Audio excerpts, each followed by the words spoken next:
What's good, YouTube? Welcome back to the channel. Today we got more reacts, and we are doing some wrestling reacts, man. I know it's been a while. I know this is what I built my channel off of, so I gotta give y'all what you want. We taking a look at what made the Undertaker versus Edge rivalry so fun. Personally, one of my favorite rivalries ever. It's probably in my top 5, and honestly, you could argue it to be number 1, number 2, number 3 of the Ruthless Aggression era. But we're gonna go ahead and get into it. Leave a like before the video starts so it trends up in the algorithm. Let's watch. Our story starts in 2007. For The sure. Undertaker was in the middle of an insane run. The Dead Man had just won his first Royal Rumble, he beat Batista at WrestleMania 23 to capture the World Heavyweight Championship, and at 42 years old, Taker was somehow at his peak. He was. The streak had claimed 15 victims. He had the title. Everything was going his way. But then, there was Edge, the man who was going to turn the Dead Man's world upside down. After sure. Mr. Kennedy suffered an injury, Edge defeated Mr. Kennedy, man. He was really supposed to be next man up. And it sucks for his career, but it was a blessing for Edge because without that injury, where would Edge be right now? Where would we look at him as far as his Hall of Fame status? But Kennedy, man, he was supposed to be one of them ones, man. He was next up. He had the mic skills. He could wrestle pretty decent. I know he had an incident with Cena and Orton, but dang. him to win the Money in the Bank briefcase for the second time in his career. The rated R superstar was lurking on Raw, waiting for his opportunity.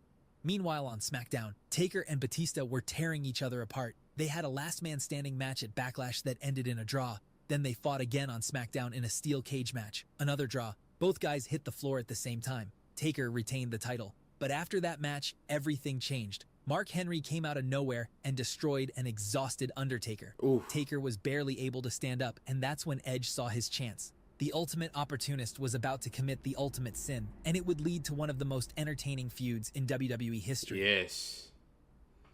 Not this May 11th, way. 2007.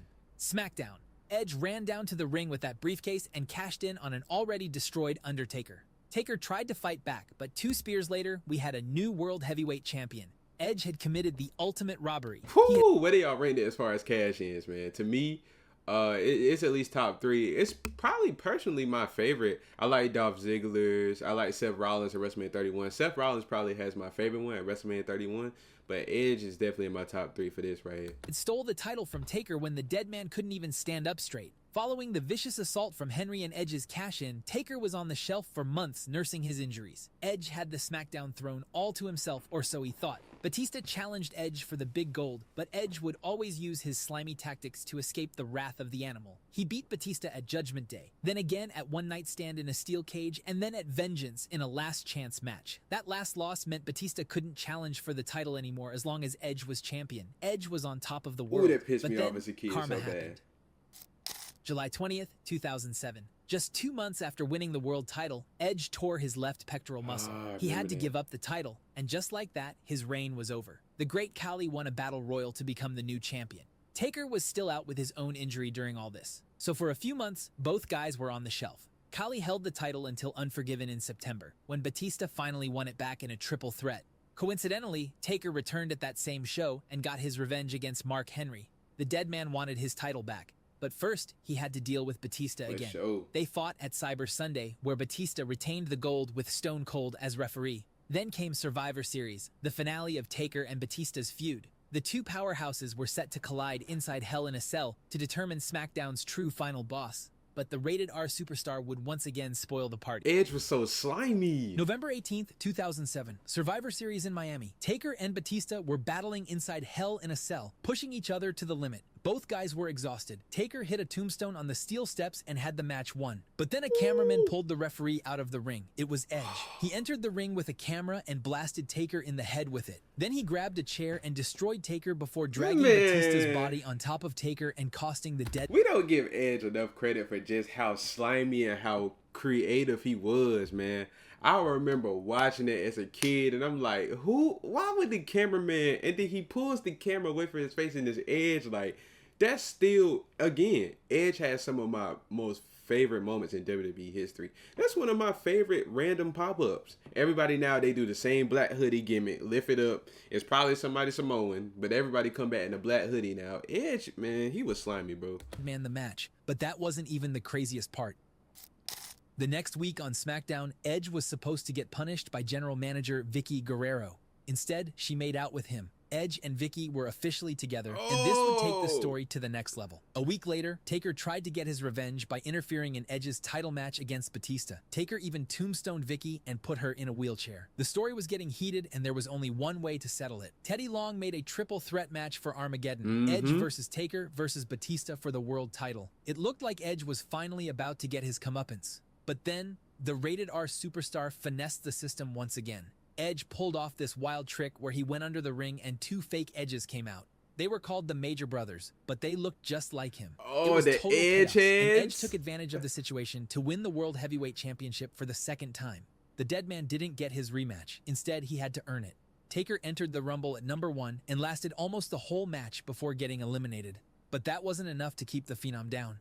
Next month, at No Way Out, Taker won the Elimination Chamber by hitting a tombstone on Batista to earn his WrestleMania title shot against Edge. Meanwhile, Edge was becoming more of a menace with Vicky Guerrero's backing and the numbers game of La... And can we just be honest, like, this was some of Edge's hardest attires, bro. When he had that world title, that belt used to glisten around his waist. No glaze, but Edge probably wore the world title the best. Let's just be honest. Edge probably wore the world title the best. Back in 2008, Edge, the belt used to be that WrestleMania 24 entrance. Come on, man. That's one of the best entrances ever. Edge with that world title. That used to be glistening. Am I glazing? Am I glazing Edge? My bad. Familia. A few nights before WrestleMania, Edge held a burial ceremony for Taker's streak where Taker showed up and destroyed La Familia. The mind games were real, and WrestleMania 24 was going to be the ultimate blockbuster. My favorite Edge March match. 30th, 2008. Orlando, Florida. WrestleMania 24. Edge versus The Undertaker for the... I'm sorry to keep pausing. My personal favorite WrestleMania of all time and my personal favorite Edge match of all time, at least at WrestleMania. I feel like this is, to me, I count the Shawn Michaels sequels. You could put them together as two matches if you want it. The best one to me is 25. Some people say 26. I don't know where you want to put some other ones. You can go Triple H after that, but this Edge and Taker match during the street days, this is in my top 3. I love this match. World Heavyweight Championship. This was the main event, and it deserved to be. The streak was on the line. Edge's title was on the line, and the match delivered big time. Edge hit spears, Taker hit chokeslams. Both guys kicked out of each other's finishers. The crowd was losing their minds. But then Taker locked in the Hell's Gate. Edge tried to fight it, but couldn't. He tapped out. The Undertaker won his second World Heavyweight Championship, and the streak claimed its 16th victim. But Edge wasn't going to peace out so quick. They had a rematch at Backlash, which Taker won again and retained the title. But then things got messy. Edge was selling the Hell's Gate like it caused internal bleeding.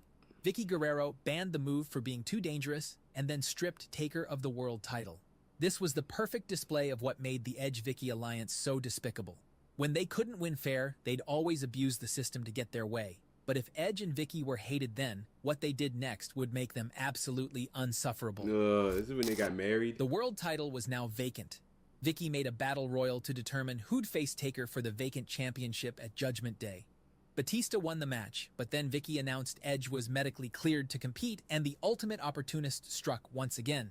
At Judgment Day 2008, Taker beat Edge by countout. He thought he won the title. But Vicky came out and said titles can only change hands by pinfall or submission. The belt stayed vacant. Taker was pissed, but things were about to get worse. Vicky announced the rematch for One Night Stand. It was going to be a TLC match, Edge's specialty. Plus, there was a huge stipulation. If Taker lost, he'd be banished from WWE.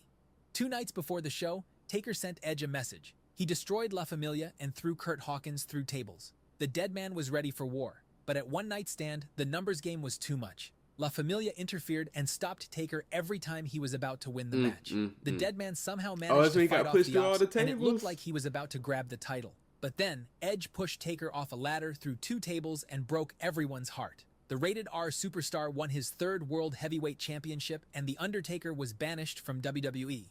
Edge had survived his biggest nightmare. Man, this was a sad night. This was back like when I thought the stipulations stuck, like they used to stand. So back then, this was 2008. I was like 7, 8 years old. So I thought Undertaker was actually like about to retire and I was never going to see him again. I feel like I was so mad. I probably cried this night. I ain't going to lie. Of SmackDown. The ultimate opportunist had finally gotten rid of the Dead Man, or so he thought. Edge kept the world title through June and defended it against Batista at Night of Champions. But the next night on Raw, everything fell apart. Mm-hmm. Edge came out gloating because SmackDown had both world titles after the draft, but then Batista showed up and destroyed him. Boom! Edge was laid out in the ring. That's when CM Punk ran down with his Money in the Bank briefcase, and Edge got a taste of his own medicine. Punk hit Edge with the GTS and became the new World Heavyweight Champion. His world Edge title lost reign the was title so-so. because of Batista's attack. SmackDown didn't have a world champion anymore. Edge was furious. He blamed Vicky for everything going wrong. He told her their wedding was off, but the next week, Vicky saved Edge from an attack by the Big Show, and the wedding was back on.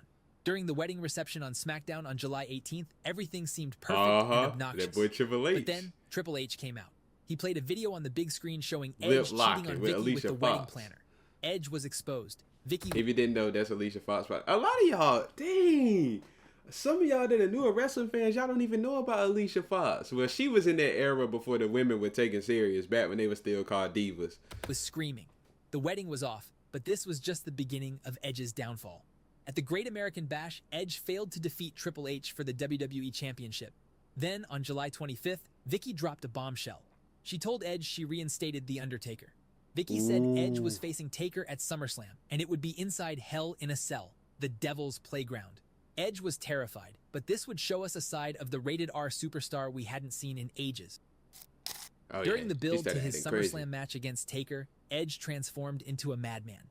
He held the iconic Cutting Edge segment with special guest Mick Foley and wanted advice on how to survive a Hell in a Cell match with The Undertaker. Foley told him straight up that he needed to become the old Edge, the guy who would go to any lengths, the guy who speared Foley through a burning table at WrestleMania. Edge thanked Foley for the advice, then snapped and assaulted Foley. He was obsessed with surviving The Undertaker. The buildup was intense. Edge even destroyed La Familia and claimed that if he was going to hell, he was going to drag Vicky with him. Nah, he was at it crazy. And the dead man was back for vengeance. That was one of the best character arcs too about Edge. The way he's so good at pulling emotion through the camera, man. This era of Edge, man, you could argue this era of Edge for all-time characters, bro. The match at SummerSlam was special. Edge came in like a lunatic and claimed he wasn't afraid of The Undertaker. But once that gong hit and Taker rose from hell, reality dawned upon the rated R superstar. Edge tried to escape the wrath of the dead man, but this was Taker's domain. He'd been through Hell in a Cell many times before. During the match, Taker grabbed a camera and blasted Edge with it, the same thing Edge did to him at Survivor Series. Then Taker hit Edge with a con chair 2 in another callback to what Edge tried to do earlier in the storyline. Taker even hit Edge with a spear before nailing him with a tombstone to get the win. But Taker wasn't done. He set up a ladder in the ring and climbed to the top. Then he grabbed Edge and chokeslammed him off the ladder through the ring canvas. Flames shot up from the hole in the ring. Edge was literally sent to hell. What made the feud so fun was the contrast in both men's styles.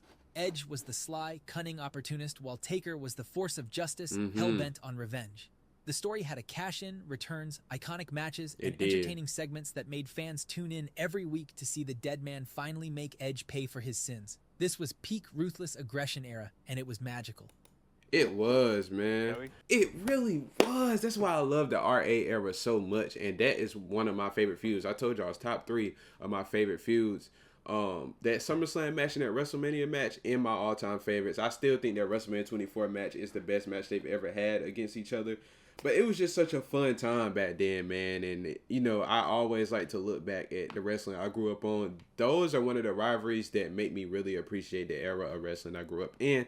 Nonetheless, y'all let me know what y'all think down below. Like and subscribe if you're new. Leave a comment, too. I'm going to see y'all later. Edge was so cold back then, though. Like, looking back at it now, he was cold. But in real time, I hated that man. Hated him bad.